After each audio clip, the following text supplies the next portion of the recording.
საპატრულო პოლიციის დეპარტამენტმა აჭარის და გურიის რეგიონების ცენტრალურ საავტომობილო მაგისტრალებზე სიჩქარის მზომი 18 ახალი რადარი დაამონტაჟა. სიჩქარის მზომი რადარების ამტრედია ლანჩხუთი გრიგოლეთის საავტომობილო მონაკვეთის 21 კილომეტრიდან სარფამდე განთავსდება. შეგახსენებთ, რომ შინაგან საქმეთა სამინისტროს საპატრულო პოლიციის დეპარტამენტმა მიმდინარე წლის ივლისში დედაქალაქის ცენტრალურ ქუჩებსა და ავტოსაგზაო შემთხვევების რისკის შემცველ ადგილებზე სიჩქარის მზომი 17 ახალი რადარი დაამონტაჟა. თითოეული რადარის სიახლოვეს განთავსდა სიჩქარის შეზღუდვისა და რადარის მაჩვენებელი საგზაო ნიშნები, რომლებზეც გამოსახულია ვიდეო კამერა და დასაშვების სიჩქარე. საქართველოში მოქმედი კანონმდებლობის მიხედვით მძღოლს შეუძლია დასაშვების სიჩქარის დადგენილ ზღვარს 15 კმ/სთ გადააჭარბოს. სიჩქარის მზომი რადარების ადგილმდებარეობა შინაგან საქმეთა სამინისტროს ოფიციალურ ვებგვერდზეა განთავსებული.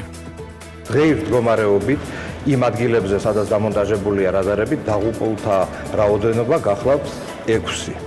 მინდა აღვნიშნო, რომ ნოემბრის თვეში ამ ადგილებზე არ მომხდარა არც ერთი მძიმე ავტოსაგზაო შემთხვევა და შესაბამისად არ არის დაღუპული არც ერთი ადამიანი.